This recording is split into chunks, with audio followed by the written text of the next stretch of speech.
Hello viewers, welcome back to the channel. Today we're going to talk about electrical layout in the house. I did a little video on this when I did the shop, but I figured I'd go in more detail on how you do this for a house. Basically what this involves is walking around the house with a Sharpie and a tape measure and marking on the studs where you want everything. So I don't want the video to go too long, so we'll kind of get right into it. First step for receptacles. Everywhere you want a receptacle, you basically mark on the stud. This is the symbol for a 120 volt receptacle, your standard wall outlet. And then I put what side of the stud you want it on. And you may be asking yourself, well, how do you know what height to put them at? Well, for general use receptacles like this, the standard convention is to put them at hammer height. So you literally take your hammer, you put it on the ground, you plop the box on top of it, and then you nail it off. And that ensures that all the receptacles around the house are consistent. There isn't really a standard height. You know, it varies, I think, between like 12 and 18 inches, just depending. So just use your hammer. That's what I did, and it seems to work out fine. Next thing and then as you're placing your receptacles, the general code requirements are from within a doorway, you need to be within, and this is where my memory gets fuzzy, 2 feet, 3 feet, or 6 feet. One of those, I'll let you look that up. From a doorway, you have to have a receptacle. And then from that point, every 12 linear feet, you have to have another receptacle. The concept of that being, if you've got an appliance with a 6-foot extension cord is kind of a standard, then you can plug that appliance in any outlet and kind of reach anywhere in a room that you need to run it. In my case, I put way more than I needed, as you can see by this sample. And so that's how you know how to lay out your general use receptacles. For a room, hallways of so many feet, you have to have a receptacle, but others not. I'm not going to get too deep into the code here. There are plenty of YouTube videos out for that, but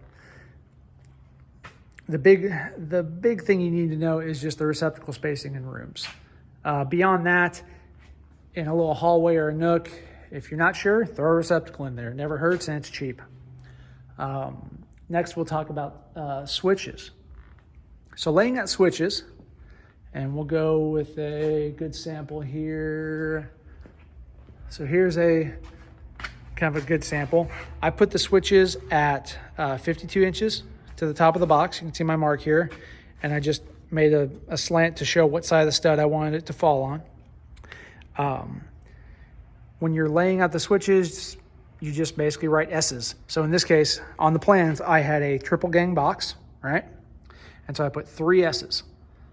And then along with that, on the side of the stud, you can write what those switches are for. So in this case, it's my son's bedroom. So we've got a light on the fan.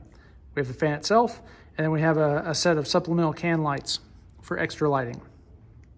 And so this leaves yourself good documentation as you wire up the rest of the system, so you know what goes where. Some more specifics about doing switches. Here's another example. Here's a bathroom. All right, I used to have an S and an S, but you notice I did this B times 1, so block times 1.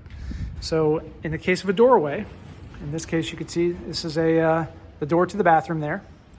You need to offset the box in order to clear the door casing and trim here. So the convention, as I understand it, is you need to have two blocks in a door or 3 in a corner.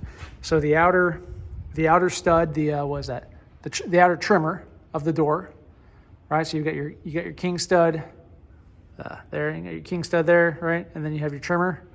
So this trimmer counts as 1, and so your second one you need to add another block. And so I noted block times 1 there, and then later when you go back to mount all your switches and everything, you can find your block and nail it off, and we'll talk about that later. And then if you were putting this in a corner, like let's say I was putting it in here, right? Then I would actually want to do 2 blocks. That way we've got enough space here for the box to go in, the cover plate on the box to go in, and it doesn't interfere with the corner or anything like that. Make sure you have plenty of space. All of the switches, the heights that I did here were 52 inches. So I literally just had my tape measure extended out and locked and went around, and everywhere there was a switch, I just marked it. So at 52 inches, that seemed to be a good convention. Just kind of searching around the web. Also, that was the height that my in-laws switches were. So it seemed like a good fit.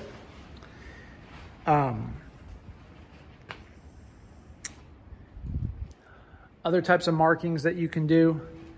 So we're in a bathroom here. Bathroom receptacles, I put them a little higher, about 48 inches, just to clear the countertops. It's either 48 or 42. Again, on these heights, there's not really a standard.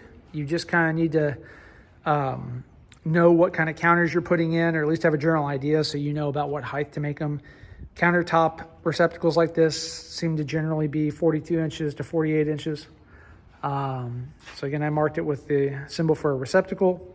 And then I just put here bath, just to note that, hey, this is on the bathroom circuit.